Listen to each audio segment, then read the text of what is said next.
오브젝트 14장 일관성 있는 정의에 대한 내용 설명 시작하겠습니다. 아무것도 적혀 있지가 않죠. 제가 14장을 다 읽고 느꼈던 점이 이전 장에 있는 내용들을 총 정리를 해서 새로운 예시를 가지고 예시를 보면서 어떻게 구현을 해야 일관성 있고 좋은 설계를 만들 수 있는지에 대한 내용이 이 14장을 읽고 있어요. 그래서 14장은 이렇게 내용에 대한 설명보다 여기 예시로 나와 있는 코드를 보면서 공부하는 게 가장 도움이 많이 되고 공부가 되더라고요. 그래가지고 코드가 가장 중요했어서 이번에는 여기에 글로 작성하진 않고 책을 직접 넘겨보면서 중요하게 생각했던 개념들에 대해 설명을 해보겠습니다. 자, 일관성이 주는 이익이 뭘까요? 바로 코드가 이해하기 쉬워진다는 겁니다. 얼핏 보면 되게 간단한 결과죠.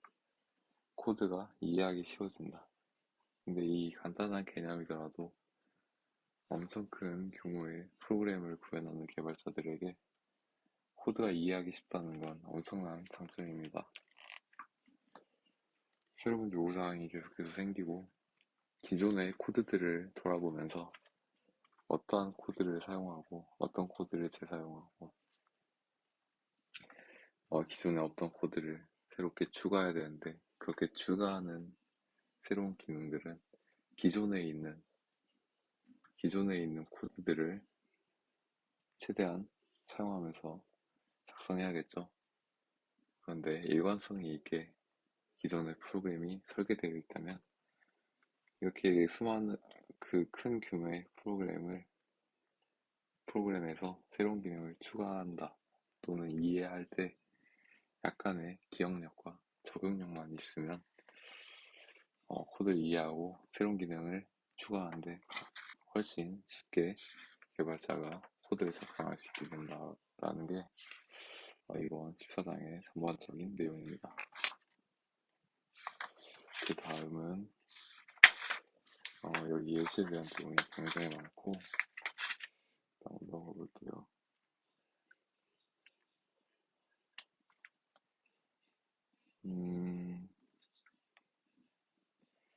이게 있네요. 어떤 방식을 선택하더라도 구현하는 데 문제가 없다. 이 내용을 봤을 때 정말 문제가 없긴 하죠. 이제 요구사항이 새로 추가됐고 해당 요구사항을 그냥 구현하기 위한 목적으로만 한다면 그냥 단지 어떠한 캡슐화 뭐 그 코드가 재사용될 건지 아니면 다양성을 통해 새로운 이와 비슷한 개념을 추가할 때 나중에 더 쉽게 하기 위해 그러한 생각들을 고려하지 않고 그냥 구현에만 급급하다면 어떻게든 구현을 할 수 있습니다. 하지만 전체적인 일관성이라는 측면에서 보면 어떤 방식을 따르더라도 문제가 더 커지게 됩니다.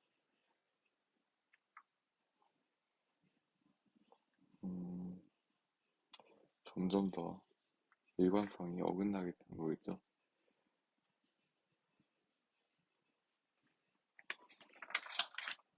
다음, 여기에 설계에서 일관성을 부여하는 내용이 적혀 있네요. 여기서 말하는 가장 훌륭한 조언은 다양한 설계 경험을 익히라는 것입니다.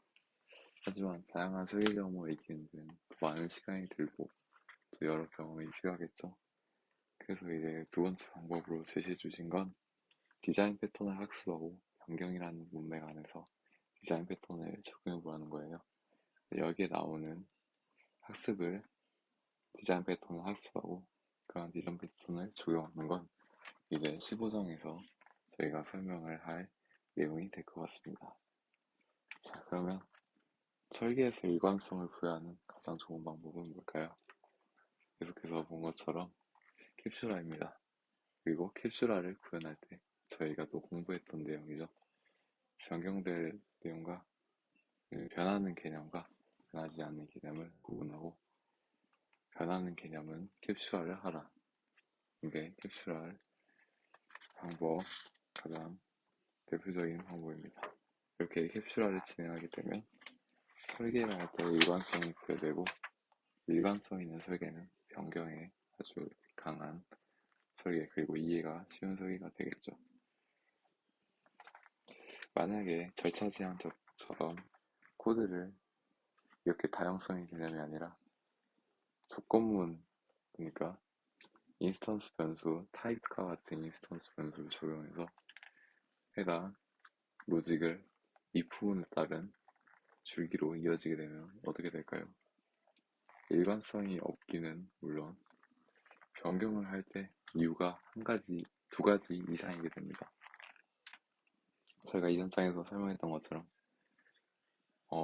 하나의 객체에서 변경될 이유가 두 가지 이상 존재한다면 이건 일관성이 있는 설계라고 볼 수 없겠죠.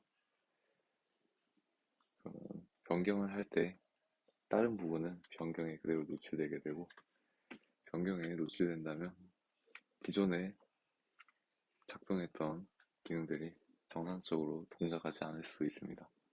이렇게 변경의 이유가 두 가지 이상이면 변경이 굉장히 취약하고, 새로운 추가를 할 때도 새로운 조건 분기를 만들어줘야겠죠. 그런 조건 분기를 만들면 굉장히 복잡한 설계가 진행됩니다. 그래서 이제 그러한 절차지향적인 설계 방식이 아니라 객체지향적인, 그리고 일관성이 있는 상속을 데이터 사용보다 다양성을 좀 더 초점을 둔 상속을 이용하고, 데이터만 숨기기 급급한 캡슐러가 아니라 각각의 메시지를 통해 각각의 책임을 가지는 개념적으로 꽁꽁 숨겨진 그런 캡슐러를 하는 얘기죠. 그렇게 일관성이 있는 캡슐러 또는 일치장 설계를 해야 된다 라는 내용입니다. 다음,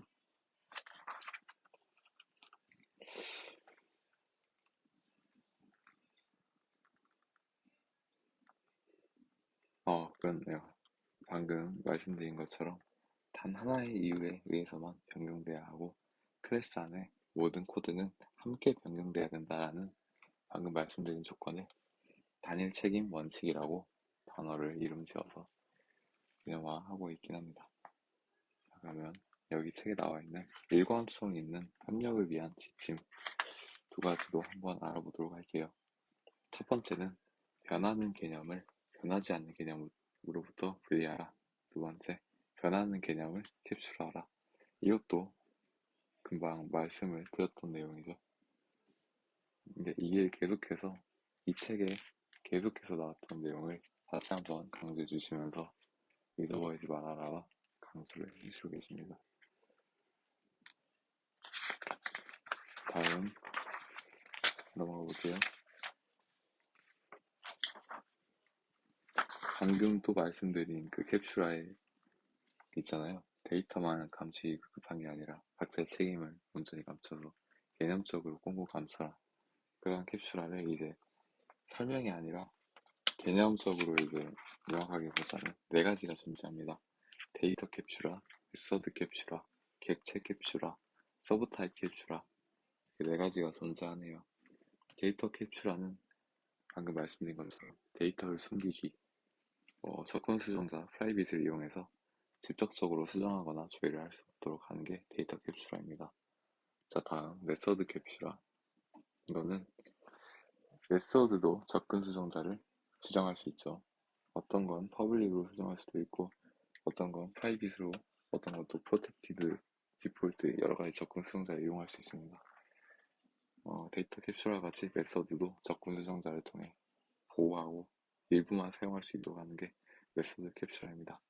자, 그 다음 객체 캡슐화네요. 객체 캡슐화는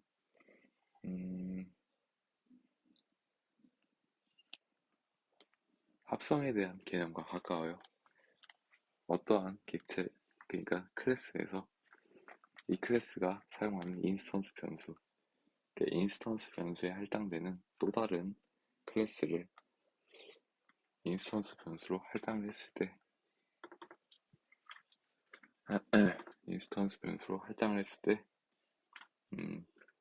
외부에는 그 둘 사이의 관계가 변경되더라도 외부에서는 아무 영향이 없도록 하는 게 객체 캡슐화입니다. 그러니까 즉 하고 싶었던 그러니까 이게 결론이 그 무비 객체 아니라 그런 객체가 우둔하고 있는 인스턴스 변수가 뭘로 바뀌는가에 상관없이 그냥 그 의존을 받는 객체가 자기의 책임만 온전히 다하면 된다라는 게 객체 캡슐화가 되겠네요. 자, 서브타입 캡슐화. 저희가 상속을 이용했을 때 또는 다양성의 개념을 사용할 때 부모 클래스와 자식 클래스 또는 뭐 인터페이스와 고연체들이 있겠죠. 자, 그러면 그러니까 객체에서는 인터페이스명 또는 부모 클래스를 인스턴스 변수로 할당하더라도 런타임 실행 환경에서 직접 할당을 받는 자식 클래스들이 존재할 수 있는데 그 자식 클래스가 런타임 실행 환경에서 할당이 되더라도 이러한 프로그램이 진행되는데 아무런 결함이 없어야 된다 하는 게 서브 타임 캡슐화가 되겠네요. 자, 그 다음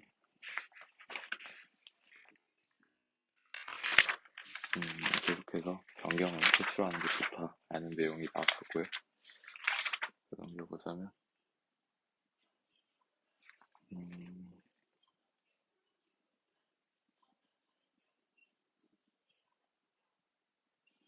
개념적 무결성에 대한 정의가 나오네요. 개념적 무결성이란 유사한 기능에 대해 유사한 협력 패턴을 적용하는 것이 개념적 무결성이라고 합니다. 그러니까 협력을 설계하고 있는 과정 중에서 새로운 패턴이 생겼을 경우 기존의 협력 패턴이 적용될 수 있는지, 그러니까 기존의 협력 패턴을 따를 수 있는지를 항상 고민하고 그런 과정을 계속해서 하는 게 개념적 무결성. 개념적으로 보는 일관성이 있도록 만드는 그런 패턴이 개념적 무결성이라고 보시면 될 것 같습니다. 이상 14장 내용을 마치도록 하겠습니다.